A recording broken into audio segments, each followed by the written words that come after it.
La couche de peinture est assez fine, de ce fait, les rayures et les éclats recouvrent rapidement la carrosserie de la voiture, mais grâce à la bonne galvanisation du métal, sauf pour le toit, il n'y a pas de problème sérieux de corrosion.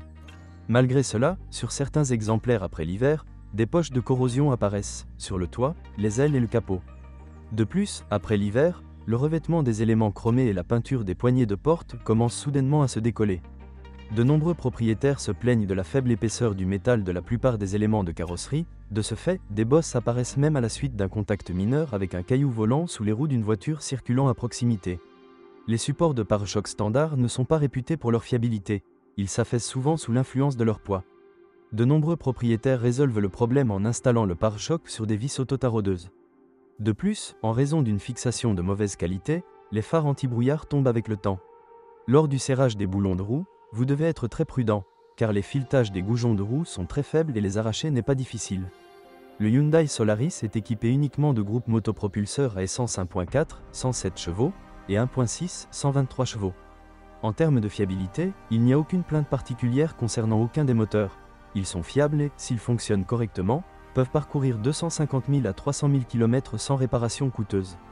Parmi les défauts mineurs, de nombreux propriétaires notent la difficulté de démarrer un moteur froid. Parfois, les propriétaires de Solaris se plaignent du gazouillis du moteur au ralenti, mais il faut accepter cet inconvénient car il s'agit d'une caractéristique des injecteurs de carburant. Si, lorsque le régime moteur augmente jusqu'à 3000, une détonation accrue est ressentie, c'est le premier signal indiquant la nécessité de reflasher l'unité de commande du moteur. Lors de la conduite d'une voiture dans une métropole, en été, le moteur peut surchauffer lors de la conduite dans une ville. Embouteillage. Il y a plusieurs raisons à ce phénomène. La principale cause de la maladie est un radiateur de refroidissement obstrué, à nettoyer. Une surchauffe se produit souvent en raison de la chute d'une turbine de ventilateur de son siège, l'écrou de fixation de la turbine se dévisse spontanément. Ce problème est insidieux dans la mesure où il ne se manifeste initialement d'aucune façon et que la maladie ne peut être diagnostiquée qu'en secouant la roue. S'il y a un problème, il y aura du jeu.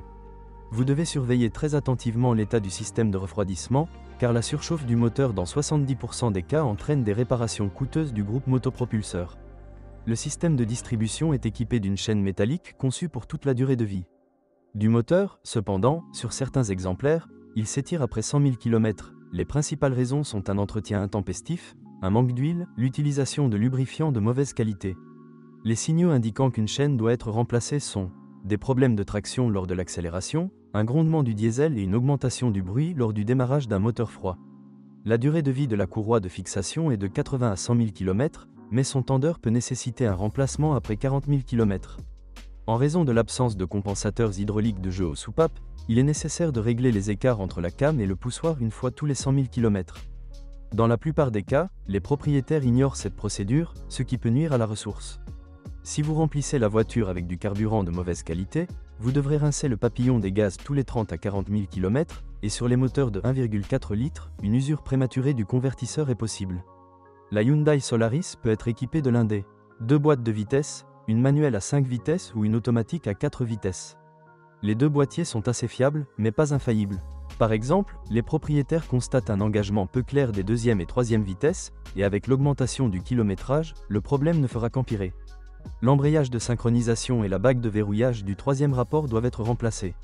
Si, pendant la conduite, des bruits parasites se font entendre provenant de la boîte, meulage, brassage, la raison en est probablement le roulement de l'arbre d'entrée, la bague de roulement dans le corps de la boîte tourne.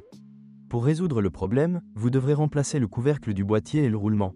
Pour le réparer temporairement, vous pouvez mettre le roulement sur un produit d'étanchéité. Certains propriétaires constatent un léger craquement lors de l'engagement du 3e rapport. Le synchroniseur en plastique se casse. Si un bourdonnement apparaît lors de la conduite en marche arrière, il est alors temps de remplacer le carter et le disque d'embrayage. Le mécanisme d'embrayage, s'il est utilisé avec soin, dure environ 130 000 km. La transmission automatique a une durée de vie allant jusqu'à 250 000 km, mais est réputée pour ses à-coups lors du changement de vitesse. Cette déficience est causée par le grippage des valves du boîtier. En raison d'un faible verrouillage du sélecteur de transmission automatique, la transmission peut passer spontanément du mode D à 3. Souvent, lorsqu'un problème survient, les concessionnaires recommandent de remplacer l'ensemble du sélecteur, mais le problème peut être résolu en perçant un trou pour le sélecteur. Tige de verrouillage. La voiture est équipée d'une suspension semi-indépendante. Avant, jambe de force McPherson, arrière, poutre semi-indépendante. La suspension est assez rigide et n'offre pas un haut niveau de confort, mais elle présente certains aspects positifs. Grâce à l'élasticité accrue du châssis, la voiture adhère bien à la route, jusqu'à 130 km/h, et présente une bonne maniabilité. Quant à la fiabilité du châssis, il n'y a pas de plainte particulière à son sujet, mais il présente quelques inconvénients.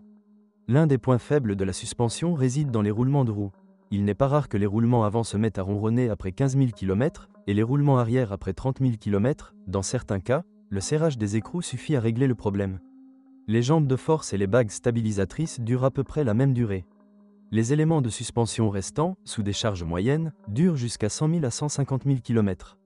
L'un des inconvénients importants de la direction est considéré comme la courte durée de vie de la crémaillère. Elle peut cogner après 20 000 km, beaucoup ont réussi à les changer. Le rack était sous garantie, mais le problème s'est répété à nouveau. En 2012, le constructeur a sorti un kit de réparation spécial. La raison du cognement est un écart important dans la butée et la butée de la crémaillère de direction et une usure prématurée des bagues en plastique. En 2013, le fabricant a amélioré l'unité et le problème a commencé à se produire moins fréquemment. En outre, les inconvénients de la direction incluent la courte durée de vie de la pompe de direction assistée. L'une des raisons du bruit dans la suspension est le jeu des étriers de guidage. Le problème peut être résolu en les remplissant de lubrifiant. Sinon, il n'y a aucune plainte concernant le système de freinage. Les plaquettes de frein durent 40 000 à 60 000 km, les disques, 2 fois plus longtemps que la plupart des voitures économiques. L'intérieur de la Hyundai Solaris est fait de matériaux bon marché. De ce fait, au fil du temps, l'intérieur se remplit d'un grand nombre de grillons et d'autres sont parasites. Le plus souvent, les grincements proviennent d'éléments en plastique et de joints de porte. Des bruits parasites peuvent également être produits par la soupape d'échappement du système de ventilation, qui est installée sur le couvercle du filtre d'habitacle. Si des vibrations apparaissent dans le volant, essayez de serrer les boulons de fixation de l'airbag. Dans la plupart des cas, cela permet de résoudre le problème.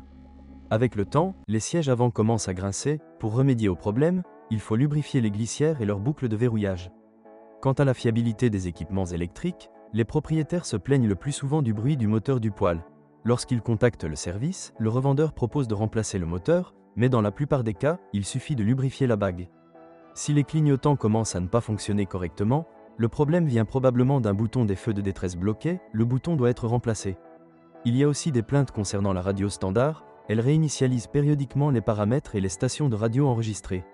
Si vous êtes propriétaire de ce modèle de voiture, veuillez décrire les problèmes que vous avez rencontrés lors de l'utilisation de la voiture.